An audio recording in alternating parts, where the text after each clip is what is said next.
What's up, people? This is NatureCare30 here, and I am giving you a Raw review for February 20th. As you can see, I'm chilled back and relaxing, and honestly, I'm going to be real. This was not a bad Raw. I happen to like it a lot. I like the way it started off. Yeah, with Eve talking about, I don't know, whatever she talks about, but honestly, it proved what I was saying all along. Eve is a tick. She will lynch on to the most popular person on the show, suck pretty much all of the popularity out of them, and use it as her own. That's pretty much what I proved with what I've been saying for many times. She's a freaking tick. And she showed it tonight, saying that she was going to use John Cena as she used Zack Ryder, which I think was dumb. But what was even dumber is the fact that she didn't really have any dignity. She freaking grabbed on the guy and had an emotional breakdown in the ring, which she could have just turned to a decent heel and not be a blubbering idiot. I mean, don't get me wrong, there's nothing wrong being upset over something. It's just the fact that the way she was trying to be a heel, but then she turned to a blubbering one. I mean, she wasn't strong at all. At least do something with your villainy. At least have some dignity about it. I don't know, it's just the whole thing bothered me, but I'm not gonna lie. John Cena, I was so proud of him tonight. He definitely grew a set of something. And I think after Kane and messed with Kane last night, I'm not saying he embraced the hate, but he brought something back with him to make his character a lot more interesting, because I have never heard the crowd literally be a lot more behind John Cena as they were tonight. A lot of people are going to probably say something different, but I'm going to be real. At least 45% to maybe about 50% of that audience, no, maybe a little bit more than that, was with John Cena. Not just the kids, the adults too. So I think that the whole Kane versus Cena thing worked. I think it really did work for his character, and I think it's going to actually bring his character up for WrestleMania. So good job about that. He was also saying that he was going to address the WWE Universe about pretty much about this whole match with The Rock that's going to be coming up in 41 days. Woohoo! But anyway, the one thing that really did make me happy and pretty much stuck in my head all night was Ron Simmons. Ron Simmons is now the latest inductee to the Hall of Fame. About damn time. I mean, for crying out loud, the guy should have been in the Hall of Fame a long time ago, but it makes me really happy for the fact that he's actually in it now. I was so crunk. I mean, I love that guy during the Attitude Era. I still love him now, and I'm happy that he's now in the Hall of Fame. Woo! That made me so happy. I couldn't get that man off my brain the whole night. I was just like, damn! I love that man. But anyway, moving on. Okay. This Raw was not bad, but there were some matches that I really did see pointless. Number one, the pointless match of the night. The Daniel Bryan versus Santino Marella. Why? The guy got pinned after, 5 seconds? He tapped out before you...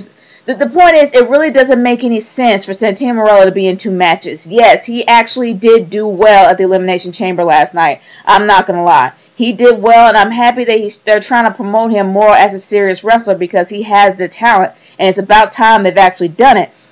But the sheer fact that they had this match didn't make any sense, because he got buried by Daniel Bryan. So what was the point of him even being in there? Number 2, the Bella Twins versus Oksana and Kelly Kelly. We have not seen Kelly Kelly in months. And Oksana is probably the stiffest, most stale person in the ring. Yes, she's great as a valet, but in the ring, she needs some work. But the match itself just didn't make any sense. It was pointless to put it in there. This is all about WrestleMania now. Now the Elimination Chamber is gone. The whole month of March and the end of February is supposed to be dedicated only to WrestleMania 28. Why have these people in there? They're not going to be at all related to WrestleMania. Unless they're going to have some match thrown in there later on as a filler, then maybe they're going to be incorporated in it. I don't know.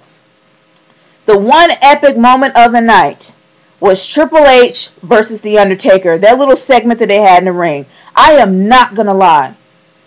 I really did not want this to happen, but now I kind of understand why it's happening. Because it's supposed to be an end of an era. They're finally putting to rest the Attitude Era, which kind of makes me a little bit happy, because maybe it will do something for the younger wrestlers, for the young talent. They're going to probably give them more of a push so they can have more superstars being on not only Raw but SmackDown. I think this will be a good thing. So in a way, it's kind of symbolic. It's having The Undertaker, I do agree with the Triple H. The Undertaker is his own brand. And then having the brand ended by the guy who's about to be the future, I guess the future holder of the WWE, I guess in a way is somewhat symbolic. Even though I wish that Wade Barrett was in the running, I understand why they're doing it. But what made me even more hyped up is the sheer fact that they're doing it in Hell in a Cell. I've seriously had my mark out moment, and I don't mark out. I was crunk. I am looking forward to seeing this match. Yes, I saw it at WrestleMania 27, and yes, it was epic. But I'm gonna be real. Hell in a Cell. This is probably this is great for WrestleMania. It fits WrestleMania. So honestly, I liked it. I liked that idea. Another pointless. Besides having that epic moment, I'm going to another pointless match. David Otunga versus Ezekiel Jackson. Why? It doesn't do any good for either wrestler because neither one of them have enough clout to put the other one over. This did nothing for Big Zeke, and it did nothing for Punk. Yes, I'm calling him Punk. I'm not calling him David Otunga. I'm going back to I Love New York. He's a freaking Punk, and he's going to be Punk from now on. The point is, it did nothing for Punk, and it did nothing for Big Zeke. So why have this match? It was pointless. And besides, they're not going to be at WrestleMania anyway unless Punk is going to be behind the scenes now. And I'm not talking about CM Punk. I'm talking about Punk. But anyway, Kofi Kingston and R-Truth versus Epico and Primo.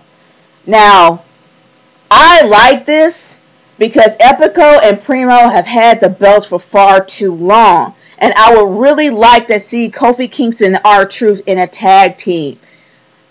I would love that because they both kind of have the same. They have the same in-style. They have the same fighting style. They have great in-ring chemistry, and they have the same fighting style. Even though R-Truth is more of a brawler, but then somewhat of a high flyer, Kofi Kingston is more of a high flyer. So in a way, it kind of does fit. Not only that, they had great chemistry with Epico and Primo. I simply like this. I really do. And I am hoping that they actually win the tag team belts. Even though it won't do anything for Kofi Kingston because he's already been a tag team champion. But now that Evan Bourne is probably no more, the fact that R-Truth really does need to have a title underneath his belt, it'll be great for his career. Kofi Kingston, unfortunately, is going to be stuck in that mold. But it still will be great for his career. It'll still be great on-screen promotion for him. So it's not a total loss for Kofi Kingston. Then they had a bunch of backstage segments, especially with John Laurinaitis and Teddy Long. I'm really tired of this whole I'm going to take over Raw thing. I'm going to do both brands. I really hope they don't let John Laurinaitis do it because the guy's freaking boring. I don't really want Teddy Long to do it either. I'd rather have them be on separate brands. I'd rather have John Laurinaitis be on Raw and Teddy Long be on SmackDown, but now they're trying to incorporate some kind of feud. I guess maybe because of the fact that they're probably going to do the draft again, and they're beefing up for that. Maybe that's the whole reason why they're doing it. But then moving on from there, I honestly really did like, well, honestly, I take this back. I really did not like at all Sheamus versus Mark Henry. And the reason why is because Mark Henry is supposed to be freaking injured. He's supposed to be injured. That's why he wasn't in Elimination Chamber in the first place. So why on earth is he going to be in a match tonight? That makes no freaking sense. None. The guy had a banged up knee. He jacked up 2 ligaments in his knee, which takes 3 or 4 months to even heal. And he's supposed to be out. And if he's not injured that badly, he's supposed to be playing an injury. But for some reason, if he's not all that badly injured, why wasn't he in the Elimination Chamber last night? This match made no sense to me, and I'm tired of Sheamus being in random matches. But moving on to the 10-man Battle Royal for the #1 contendership for CM Punk's title. I actually like this. I like the over-the-top Battle Royal. It really did keep me on my feet. Santino Marella, good grief, he really shined in this. He really shined in this. Cody Rhodes really did shine in this as well. Cody Rhodes has definitely come up.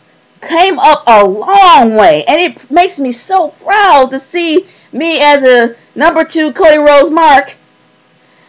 It really does make me happy to see Cody Rhodes coming up the way he did. But I hate to say it. The one problem that I have with him is this.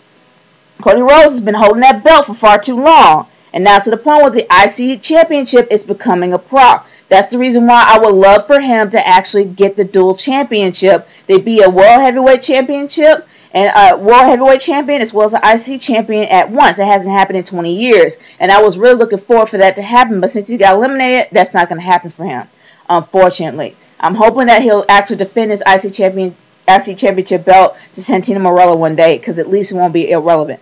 But we end up finding out that Chris Jericho was going to be the one going. We already knew this. Ending was completely predictable. We already knew it was going to be CM Punk versus Chris Jericho. Yeah. I mean, they should have done it another way. They shouldn't have done it over top battle royal. They should have literally have just done, like, somehow have Chris Jericho try to sneak his way into it. It would have been a better way, because honestly, we already knew this was going to happen. But all in all, this was not a bad Raw. I really enjoyed myself through some of the segments. I really did enjoy myself through some of the wrestling moments, and I definitely had a mark-out moment when Ron Simmons was inducted to the Hall of Fame. I still had tons of issues with the filler matches that made no darn sense. Not to mention the fact that Mark Henry is supposed to be playing an injury. That's the one thing I didn't get. But all in all, I gotta say that I have to give this Raw a C, because they had too much filler. They had too many matches that made no sense, because it's supposed to be built up to WrestleMania.